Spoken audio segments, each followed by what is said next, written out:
क्रिस्त में आज प्रिय सिस्टर्स एवं बच्चों, आज के सुसमाचार में हम देखे हैं प्रभु यीशु अपने शिष्यों से कहा, क्या कहा? जो लोग ये प्रभु कहकर मुझे पुकारते हैं, उसमें सबके सब स्वर्ग राज्य में क्या नहीं कर पाएंगे? प्रवेश नहीं कर पाएंगे। कुछ लोग कर पाएंगे, सभी लोग जाना मुश्किल है। जाने के लिए क्या बताते हैं? जो मेरे स्वर्गीय पिता की इच्छा पूरी करेंगे वही स्वर्ग राज्य में प्रवेश करेंगे। इसके लिए क्या बता रहे हैं कि तो उसकी बातों को, जो मेरे बातों सुनते हैं और उन पर चलते हैं, उन लोग स्वर्ग राज्य में प्रवेश कर सकते हैं। जो उनके बातें नहीं सुनते हैं और उसके अनुसार नहीं चलते, वो क्या नहीं कर पाएंगे? नहीं, स्वर्ग राज्य में प्रवेश नहीं कर पाएंगे। हम लोग रोज सुबह के टाइम पर बाकी काम छोड़ के गिरजाघर में आ जाते हैं।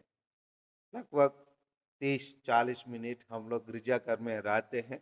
ये 30-40 मिनट को अगर हम जांच करके देखें तो हम लोग सुनते हैं, नहीं तो सुनाते हैं। यस और नो? हेलो?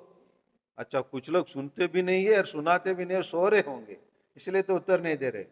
दोनों होता है ना? हाँ, दोनों होता है। सुनने के काम भी होते हैं, सुनाने के काम भी होता है। लेकिन हम कितना सुने और कितना अच्छे से हम सुनाए, यही हम लोगों के लिए काम आएंगे। नहीं तो इसी कारण से हम स्वीकार किए और इसी कारण से पार होके चले जाते हैं। समझ में आ रहे ना? इसीलिए हमको क्या करना है, हम कैसे सुनते हैं?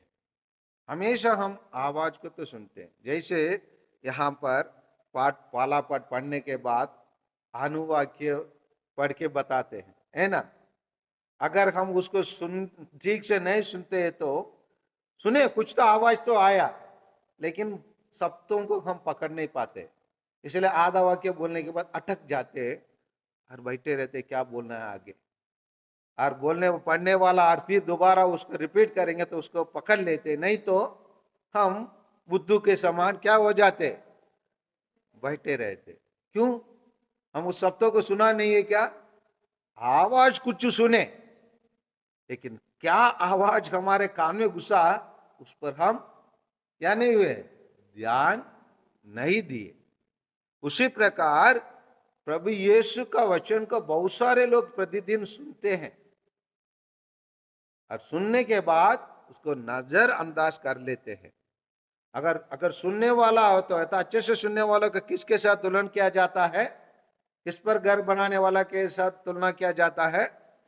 चट्टान पर घर बनाने के साथ तुलना किया जाता है। इसलिए कहा जाता है, क्या कहा जाता है?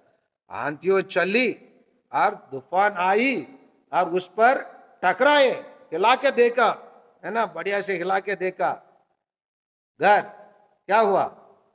टूटा है क्या? नहीं। दब गया क्या? नहीं। लेकिन जो सुनता नहीं है उसको कहां पर घर बनाया? उसका भी, हाँ, बालू पर घर बनाए। हम कहां घर बनाए? हाँ, कुछ लोग बोलते फादर एक पैर तो मैं चट्टान में बनाया, फादर एक पैर तो मैं बालू पर बनाया, है ना? ऐसे है ना हमारा जिंदगी। कभी भगवान यस, कभी भगवान नो नो, थोड़ा दूर रहे भगवान, है ना? इसीलिए आइए हम जांच करके देखें। हाँ, इसीलिए स्पष्ट रूप से कहा जाता है, हे प्रभु हे प्रभु। मतलब हे प्रभु बोल के हम लोग कुछ विशा बलिदान का गाना अच्छे से गाने से हम स्वर्ग राज्य में पहुंचने का गारंटी नहीं है। तो गाते हैं, उसी को समझना चाहिए, है ना? अब प्रवेश गाना क्या गाए थे हम लोग? हाँ, किसका स्वागत करो? हाँ, प्रभु प्रभु को स्वागत करना है। उसके लिए अच्छे से तैयारी करना पड़ता है। ऐसे थोड़ी स्वागत कर सकते हैं, है ना? कभी कभी कोई मेहमान आते तो जल्दी से दौड़ के एक फूल तोड़ के आकर हम स्वागत कर देते हैं। वो भी दूसरों किसी के बगान का फूल तोड़ के हम स्वागत कर लेते हैं।